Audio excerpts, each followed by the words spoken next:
The birth of Jesus meant nothing to me growing up in this neighborhood my whole life. It didn't impact me. He wasn't my Savior. It didn't change anything fundamentally about who I was until there came a day where I decided to die. And on that day, when I literally embraced death and said, hey, all this stuff's going on in my life. I've been selling drugs my whole life. I have all this money, all this stuff that everyone told me was supposed to be all about. I got a beautiful house, and I'm miserable. So what am I supposed to do? Where do I go from there? It's a sad day when you achieve everything you ever wanted, and you get there, and it's empty, and it's a lie, because what are you supposed to do from there? You know what I'm saying? But then one day, sitting on a bunk in a prison, you know what I'm saying? I made a decision, not for the birth of Jesus, that this was any major thing, but for a death. That, you know what? The only way that these things can change is if the person I used to be dies, literally, on this bunk right now, as if I end it. I die. I'm done. I quit. It wasn't just praying some prayer and then wake up and everything changed. It was literally, I no longer will make decisions for myself based upon the fact that money is the center, and maybe throw Jesus over here somewhere, or the right girl in the relationship is the center, and then have a little God out here and apply him in. But that I die today. Jesus becomes the center of my life, and everything else is just an added feature, right?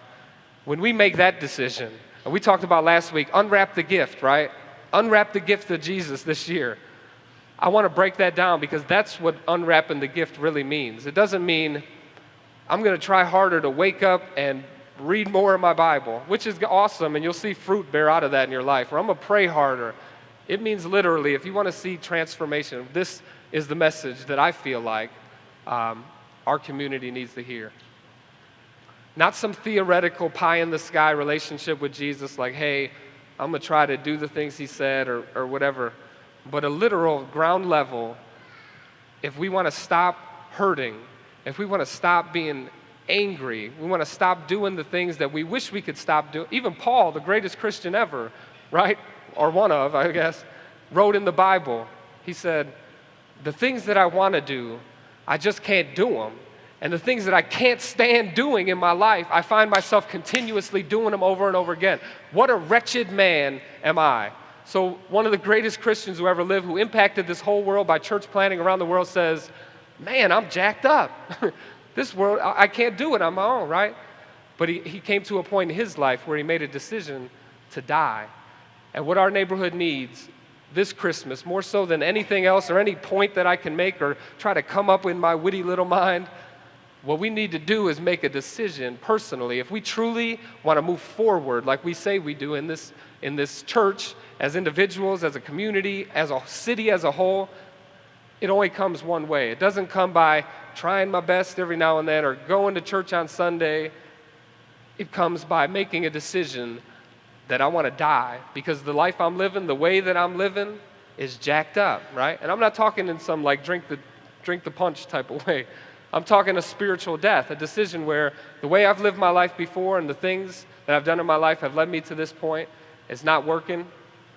This Christmas, this year, is a perfect time because it's a new year. People always make resolutions, right? And it lasts till like January 8th or whatever. I'm talking about a rock solid, as of today, I no longer live for myself. Now, what does that look like in real life for every individual is different. You know what I'm saying? We're all at different places in our life. Some of us might be starting with alcoholism and drug addiction or rage, anger, whatever it is that's where we're starting at. If we make a decision to die right there, immediately we'll begin to move out of it, flat out. I might not be fully never drink again tomorrow, but if I start moving forward in a godly direction and make a decision to make Jesus the center of my life, so I wake up, it's not, man, what would be a good breakfast? Waffles, pancakes? Immediately, the first thought in my mind, because I'm dead and live only for Christ, it is, okay, God, what you got for me today? What do you want me to do today? And we'll never be perfect, and I'm not perfect sitting here by any means, and every day I wake, Paul said too, he said, I die daily. Every day I wake up and I die because it takes that type of deal. Because in a world this jacked up, just by being docile, just by not doing nothing, we will naturally gear towards being jacked up. You know what I'm saying? If I stay out of my word for 2-3 days, as the pastor of this church,